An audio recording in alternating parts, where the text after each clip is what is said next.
All right, so I'm going to be interviewing my friend from work here for my anthropology class. All right? Okay, ready? All right, first name, Hayda. last name. Shannon. Do you have a middle name? Why don't you have one? I don't know. I feel like my parents spent too much time thinking of my first name, and we're like, you know what? Let's not do that. It's How did you get your name?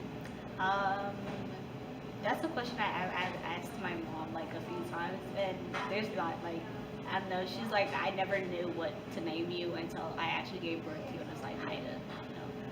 And she had a few names, and then she was like, I don't know what to name her, and then she gave birth to me. She's like, oh yeah, I'm gonna go with Hayda. Does anybody else in your family have middle names or no?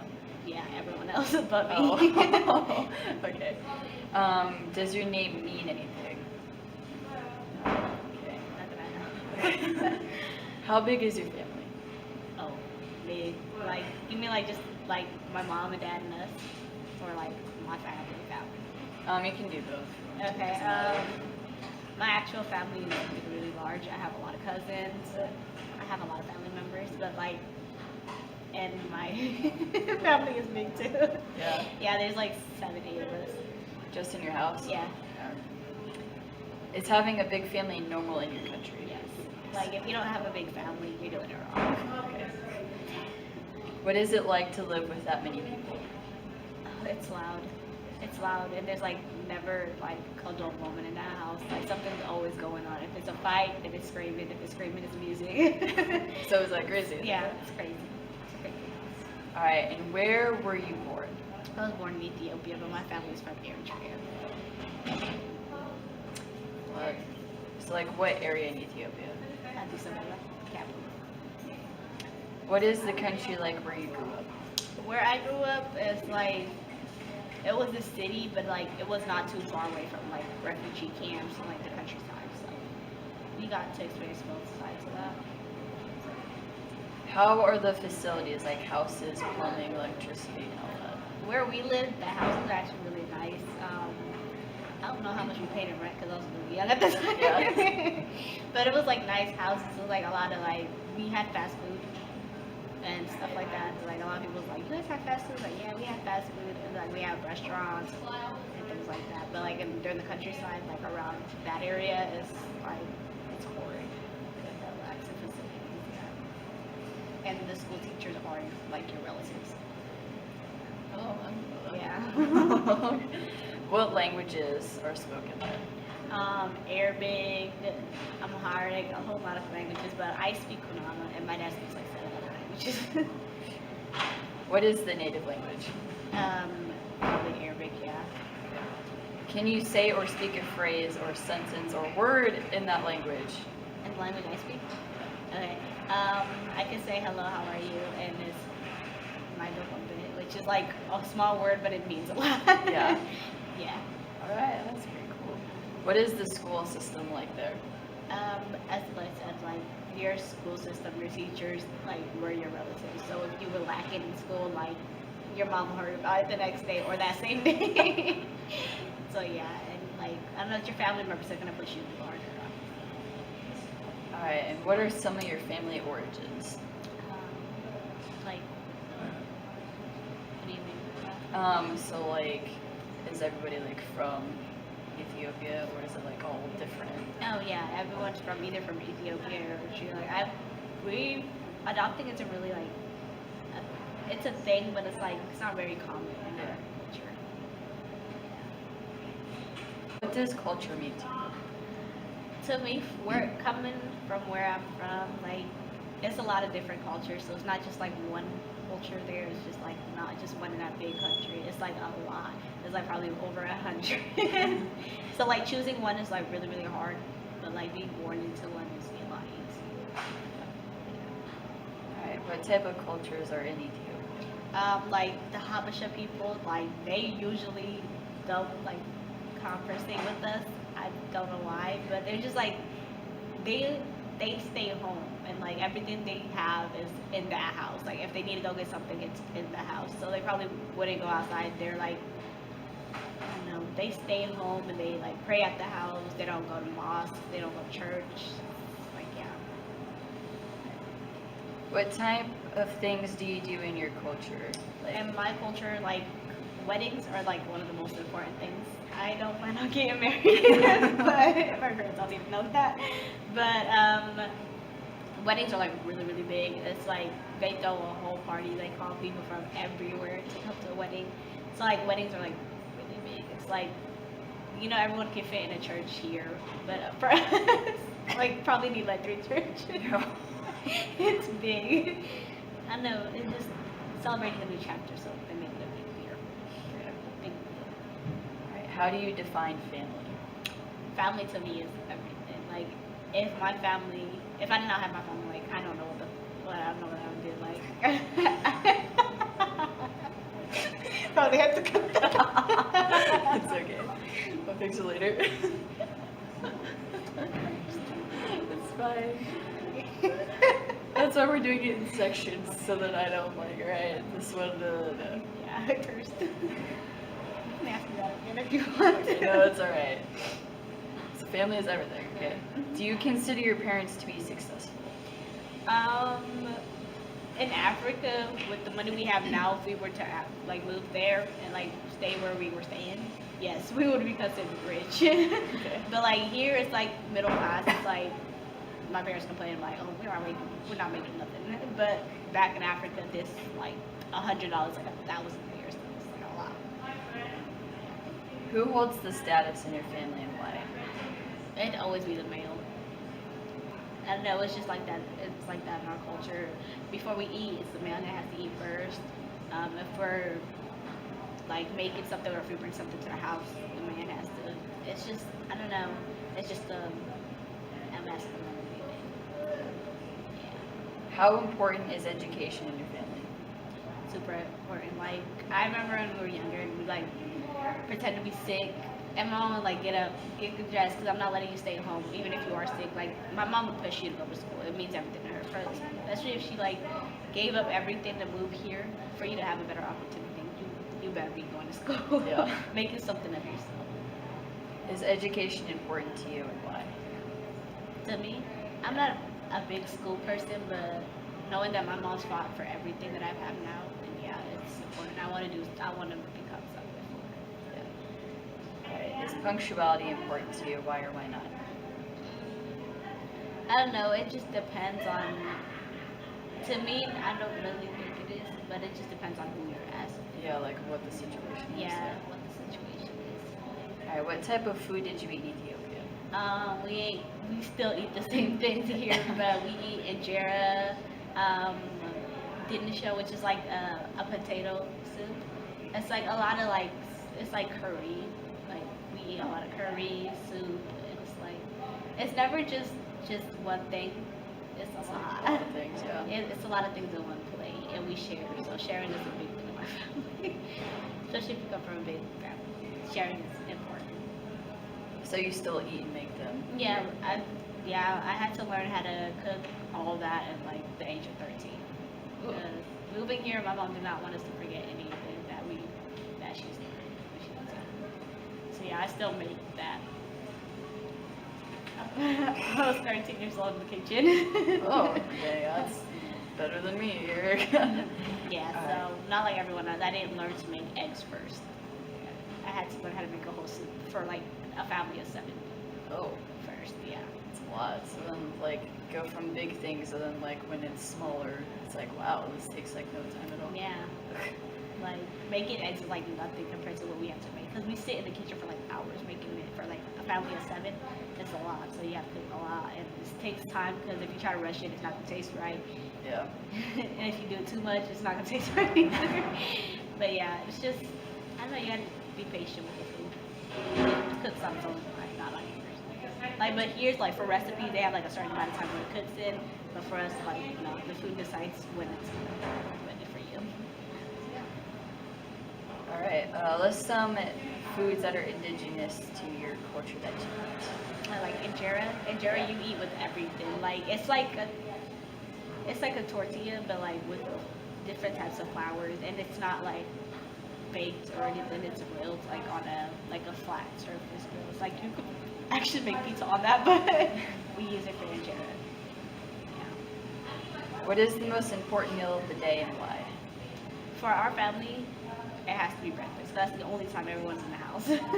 Like the only time. But we don't really just have like a breakfast, dinner, or lunch. It's like whenever you're hungry, you go to the kitchen and get something to eat. Yeah. But yeah, we don't ever have like a sit down and eat together. Like that's not normal for us because everyone's always outside the house or inside the house somewhere. So it's just never like, oh, at 5 o'clock everybody be in the house, so we eat. Like that. But dinner, yeah, it's not really a thing. But breakfast has to be because that's the only time everyone's in the house. Okay.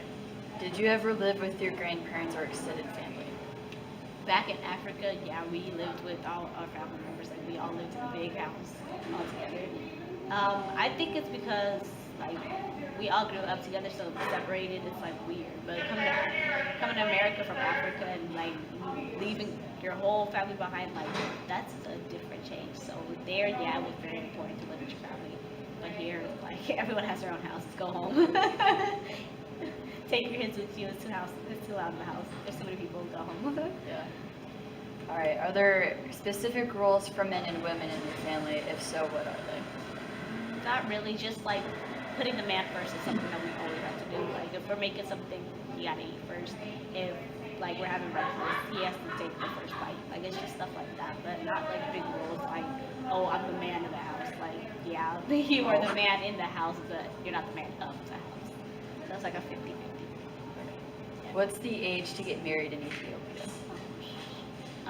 Back then, I'd probably be married right now. Oh. So yeah, it's like 16 and up, but by the age of 14, they already know who you're getting married to. It's like arranged marriage. I mean, I really don't believe in that, but back then it's what happened. You have to remember 2 o'clock. All right. Do you have any rituals? Yes. Okay. So at the age of 4, which my niece was last year, there's this ritual where like you take a razor and you like cut child. So like whatever blood that is coming out, and they pray over the blood that's still in the blood. So like your child. I mean like yeah, babies come out because they're not sinners. Yeah. But like it's just a ritual you have to do. So like when you grow, you know it's protected because you have to. Being in America, and we had to do that ritual in our backyard because it's not in Africa, so it's like here's like child abuse, but back then it was like a cultural thing. Yeah. What is the most important holiday you celebrate in your culture and why? Christmas. My parents are very religious. Yeah, so Christmas would have to be the most important. What did you call? Christmas and Easter. 15.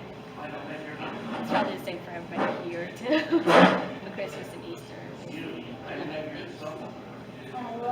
What is considered disrespectful in your culture? Walking inside the house and not shaking everyone's hand and sitting down. That is really disrespectful for my parents. It's like saying, I'm coming to your house, but I don't respect you. Yeah, so when you walk in the house, you gotta give everybody that's sitting there, even if it's like 15 people, you gotta go around and give that person a handshake or acknowledge that they're there. Yeah, that's one of the things that my parents take to life. What is considered respectful? Respectful, doing something without being asked to. Like, even if it's just cleaning something, like, just do it without being asked. Because if you're getting asked to do it, it's like you're the laziest person in the world. Like, Hayda, you left the dishes. Like if somebody comes to your house and eats, you wash their plate for them. You don't have them get up and wash it for themselves. Like, you wash the plate for them. That's respectful. Alright, what is the most common misconception from your culture? Like, what do people not get or understand about it? What people don't understand is you can't speak African. That's one of the main things that people actually don't understand, that African is not a language. There's like Mexican. It's not a thing. It's not a thing. It's just something people don't understand. And I don't blame them for not understanding that because they're not taught that. So it's like, they don't know what the heck that is. But yeah, it's like you speak African, it's like saying these speak the United States of America. Like what? It just doesn't know. Yeah. Alright, have you ever been excluded because of your race, gender, and culture? The main thing that I've ever had to gone through was probably like walking around the mall. Like there's always a security guard walking behind you, but it's not even because of my culture, it's just because of my skin color. There's that. So, have you ever experienced racism and what form? Yes, being followed at the mall for like just trying to have a good time and then someone's following you. Like they just kill someone. Just like Yeah. like what? Like I don't know. It's just something like everyone has to go through. Like if like just some people like have to go through. It's like it's normal now because it happens everywhere. Like I remember this one time me and my friends went to the mall and we walked inside the store and we didn't even touch nothing yet. She's like, "Oh, you guys better not be stealing." It's like, would you have said that to a white person? That's one of the things that Alright, in your opinion, what can be done about racism and prejudices? there's really nothing. I mean, there's a lot of people that do everything in their power to change that, but there's always that certain people you just can't change their mindset because they were born to thinking like that. So trying to tell them that what they were born thinking is wrong is like, oh, nah, you're tripping because you can't tell me something like me being born into my culture. Like if you're telling me I'm doing something wrong, I'm not gonna believe it because I was raised to believe this. So people just are not to change because they were raised to be the way they are. Yeah, that's interesting. What is clothing like in your culture? Well, not me, but my parents, my mom wears a lot of skirts. She wears a lot of dresses in the house. Like, they're not like heavy dresses, like light dresses, like just a lot of it's like a nightgown, but like a lot thicker. Cause, I know how to explain it. It's not heavy. So you can wear it like during like the summertime, winter, like silky, Like it's not rough like our nightgowns or like It's like thin material. thin, Yeah. and it's tight too. Okay. Are you allowed to be friends with men in your culture without being married to them? Yeah, I'm allowed to, but probably back in Africa it would have been a lot different. But yeah, I'm allowed to. My parents probably go, who's this? But other than that, no. I'm allowed to be friends with them. Okay. What are marriages like in Ethiopia? Like I know you like touched base on it like a little bit earlier, but like what is the whole thing? Okay, so marriages, back in Africa, you start at a young age. Like when you're like 14, they already assign who's going to be married to you, which is like, not my, not something I want to admit that to. But yeah, it's something that happens. Like they choose who you're getting married to, and that person's probably like a few years older than you. I don't know why. But yeah, and then it's like a few years later, they'll wait for you to like have a relationship with the person, like have a bond, like get to know each other. And then you'll have this huge party that you probably don't even want. Of 16, probably 16, 17 people. So, and you gotta pretend like you're happy. And some people actually are happy. My parents were arranged, and they actually like each other. Oh. So, yeah, it's not always a bad thing, but I just don't prefer that. You just prefer like picking your own man. Yeah, like just find someone you feel connected to. Alright, what are funerals like? And funerals, it's just almost. You'll never see a funeral at a young age.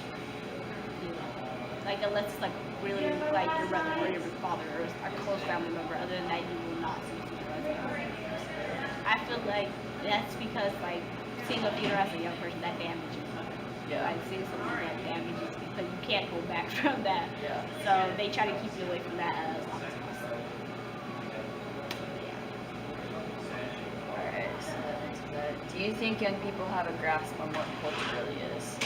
No, because not everyone is taught what everything is, and you can't really understand every culture because some people do things, and it's just hard to explain unless you like grew up around that. It's like, why are people doing that? That's strange, but for them, it's not. Yeah. What have you learned from your culture and why? I've learned, the main thing I've learned from my culture is that you don't need a man to be successful. You don't. Even though you do get married at a young age, not having a man is actually one of the strongest things that a woman can ever do in my culture. Like, my aunt, she has 2 kids, but her husband passed away, like, when her kids were really young. And raising those kids by herself, that made her, like, that gave her, like, a high, like, for everyone. Everyone, like, just looked at her so high because she raised kids on her own. Like that's strong. Yeah.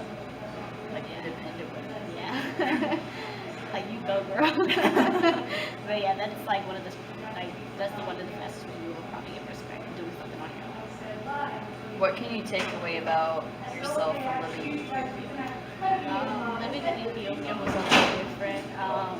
Like working grocery stores were not like this. Like you don't ever will be like in a room full of differently cultured people, like skin tone wise, or like cultural wise, yes, like there'll be everyone there.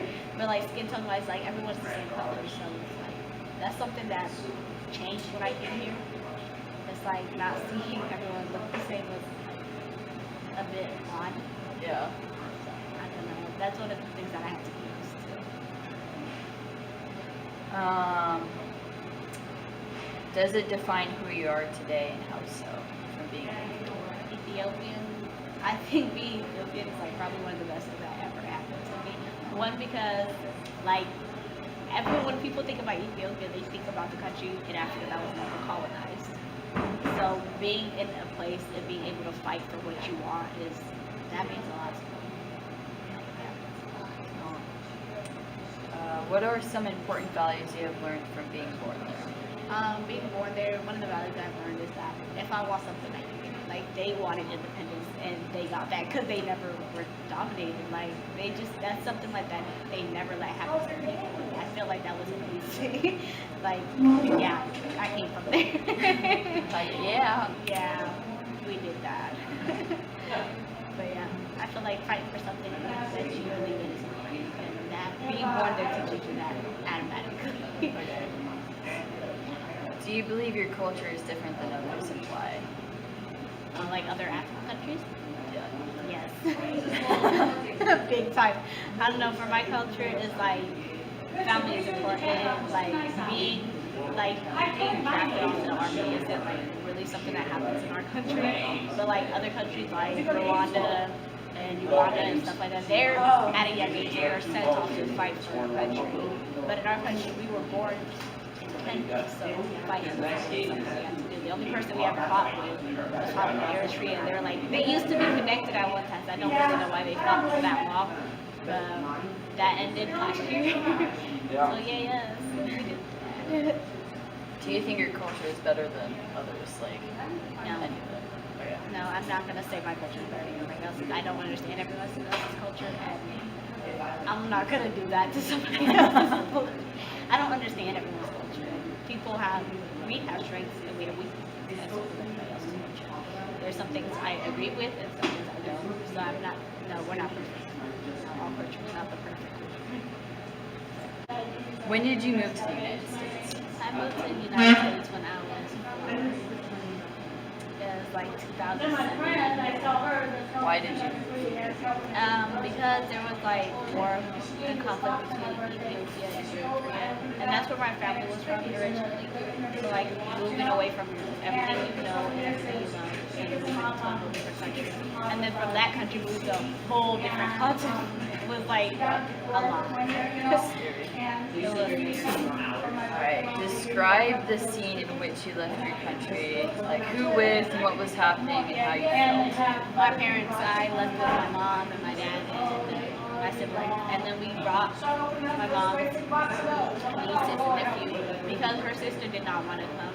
She just didn't want that chance in her life, and so my mom was like, their kids are young, they're not choosing what they want. So in a few years from now, they're probably like, damn, I should have probably went with her. We should probably move to, but my mom did not want her kids to be born in an environment like that, so she brought them with her. So yeah, that was like a war zone. Oh dear. That was a war zone. And my dad he used to be in the army, and when he retired from there, well, he was really old. So retirement from there and here is different. Retirement from there is like noticing, oh, stuff are getting really bad. I need to get my family out of here. And retiring here is like, oh, you've worked for so long. You need to stay at home and get paid for all the years you worked. But yeah, retiring there was like, oh, no, this is not okay. We need to go back. Where did you first live when you moved here? Las Vegas. I know you're like, why would they send somebody there? Somebody new from Africa there. But yeah, that's where we first moved to Las Vegas, Nevada. Why did you go there first? It's like they choose what country you go to. They choose like if you go to New York, if you start off. Like our family, like okay, so other families like when they first move here, they have like a family they'll stay with. Yeah. Our family didn't have that. My parents didn't. They thought they thought they could do it on their own, so they chose like a place where like relatives lived, but like they didn't want a caretaker for their children. They didn't want their kids to be raised by somebody they did not know. So staying at somebody's house that they did not know was not something my parents wanted to do. So What was it like living in Vegas? it was actually really fun. I had my best moments there. And they're probably like, you was a kid. But no, it was actually really, really fun. It was always hot. Like the first year we ever moved there, it's like the only year in Las Vegas that actually snowed a lot. So it's like, yeah, we came at the perfect time. That's the first time I've ever seen snow because where I was from, it did not snow. Like the worst you got was probably like some cold rain. So like rain was nothing compared to the snow. And I was like, what is this? It's like, it's cold. It's cold. It's cold. But yeah, that's like the only year that it snowed. And I was like, oh shit. This is something I don't want to get used to. But then we moved to Iowa, it's like, that was nothing. But yeah, moving to Las Vegas was something. It was different. It's different for me. It's like a lot noisier, a lot busy. Like, there was a Walmart across the street, and it was just so busy. Like, crossing the street was like scary there. But here it's like, you just cross the street. But there was different. And there's like a lot of different cultures and a lot of different people. Like, I was our first year there, and there was this person, he had like gauges and piercings and everything. And I was just staring at him, my mom like slaps me, it's like, stop staring at him, that's rude. But in ours, like, I didn't know what the heck I was looking at. It was just something new to me. Like, I just didn't understand what that was. Like, she didn't try to hurt me, she was just like, it's rude to stare at me. It was just something like, whoa, that's me, like, how did you do that? But now it's like I have all these piercings. That's probably why. But no, it was just weird to me. I was like, oh gosh. And he had like piercings everywhere, and it was just like. When did you decide to move from Las Vegas? We moved from Las Vegas like when my sister was one. After a year being, like she was born with difficulties. Like she wasn't like a disabled person or anything like that. She was born with asthma and breathing difficulty. And moving here was the doctors were a lot better, and my family, more family to help take care of her. And like I said before, my parents didn't want somebody that they did not know raising their kids and helping them. So it was weird because there's a lot of family, and like my mom got a new job, and like working and taking care of her work and stuff. That was important. So we went to your same family. Why did you move to Iowa? Just for like the health reasons? Yeah. I don't know why we moved. It was fun in Las Vegas. I mean, I was probably not supposed to see half the stuff I saw there, but that was fun. Do you like it here? Now that I've spent a couple of years here, like I've been here for a while now, yeah. Because, I mean, now I wouldn't probably just pick up and leave, but yeah. At first I really didn't because I like Las Vegas. Like, it was fun. Yeah, good old Vegas. Yeah. Is it different here in the United States than Ethiopia? Yes. Way different. What is different? About it? The people, like a lot more different people, and everyone's like, they're more open about themselves. Like, people go out dressed however they want to be dressed. Like, they show body parts. Like, that's normal here. But in Africa, like, you covered up from head to toe. Like, you did not walk out the house with your belly button showing, nothing like that. So, seeing that here is like, okay. It's like, okay. That's normal, huh? Yeah, it's normal. But back then, it's like you covered from head to toe. Like, you did not, like, showing your toes was enough. So, yeah, it was hot. Very hot. What was it like immigrating here? Just like crazy? Yeah, it was crazy. Just because it was something different. It was like something like just a big change for me and my family. Were like, oh, what is this? And like the landscape was a lot more different. In Africa, you probably see mountains, like some desert. Like here's like you see mountains, trees, everything. It's just a lot more different. Like your trees have like leaves. Leaves. Yeah, you guys have leaves and like they fall during the winter time and all that. But our winter time is still hot. So Was it difficult to move? we had to sign up. Like we came the right way. I mean, there's no. I'm not saying no. Yeah. There's no wrong way because there's situations you're put in. Yeah. But our family had to like papers, documents, and stuff like that. So we had to wait a couple of years to get here. You made it. Even though we had to wait a while, my parents were like waiting for that to come. Yeah, like look at now, like all these immigrants are being sent back to Jordan. It's like I'm glad we did the process. Yeah. Instead of just cutting Right. through you. What is the best thing about living in the U.S. to you? I could probably go out and hang out with friends without somebody that I know. But like back in Africa, like you'd run around and everybody knew you. Like you'd go down like probably as far as you could, and everybody would still know you. Oh, you're so and so's kid. Oh, you're so and so's kid. But from here, it's like oh, you can go anywhere. And your parents like as soon as your phone is off, your parents can't find you. But it's like you get more freedom. That's okay. What is the worst thing about?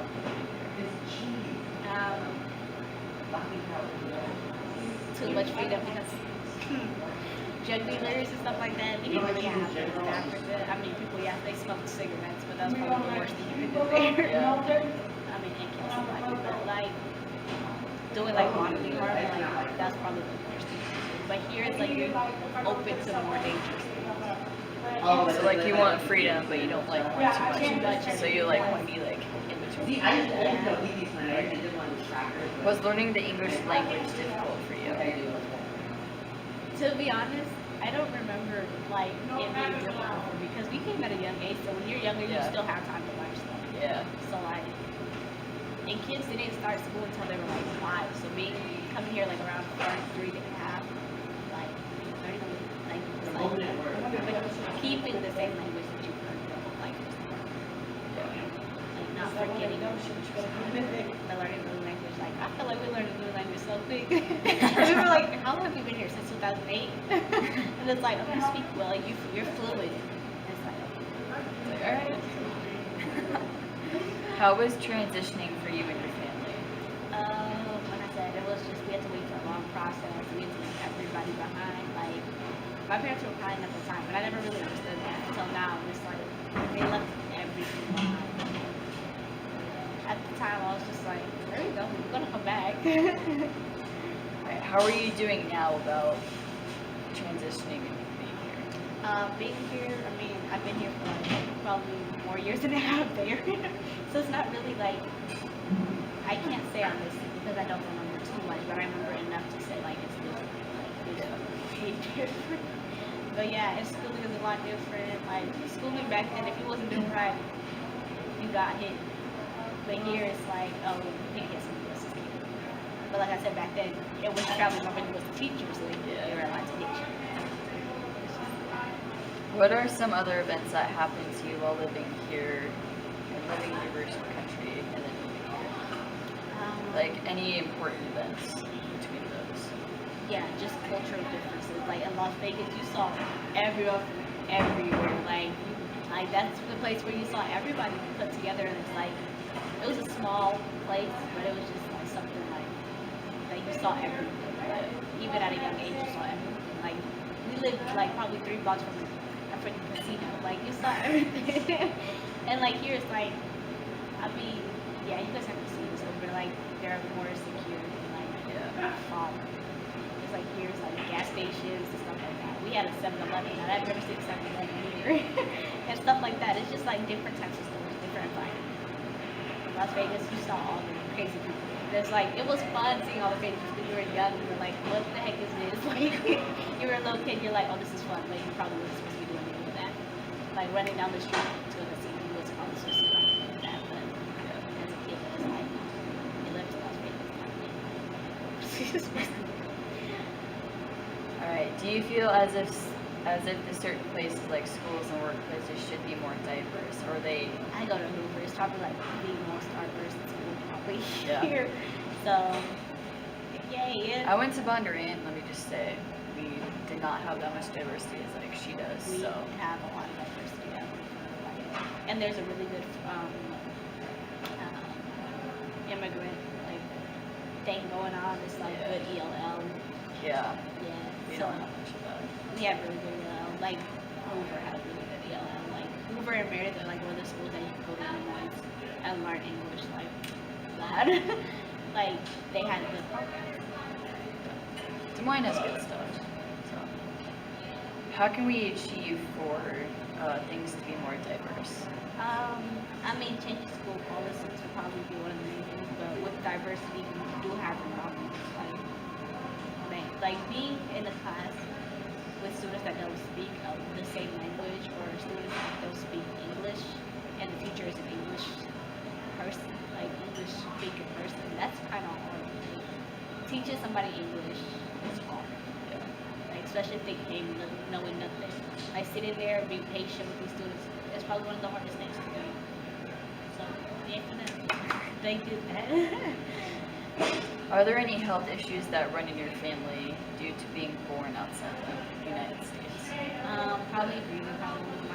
Yeah, all my siblings got asthma, except me. I don't know why me, but like they all have like hard time difficulties breathing. Like it's always been that way. I started with my older siblings and it just came all the way down, but skipped me. Would you name your kids something unique from your home country if you decide to have any? I don't really plan on having kids right now, but like, I mean, I like seeing other people's kids go out there. I know they're not gonna stay with me. Like I'll watch you and I'll take care of you, but at the end of the day, I know your mom's gonna meet you. So that is fun to me. But like the one thing I've always wanted to name my kid is Ethiopia. Like I really think that's a pretty name. Yeah. I want to name my kid that. Then I met somebody and her name was Ethiopia. Oh my gosh. But yeah, that's probably one of the things that I always name one of my kids. Ethiopia. Do you still have contact with people from Ethiopia? Yes, they Skype, FaceTime, they have all that Facebook stuff.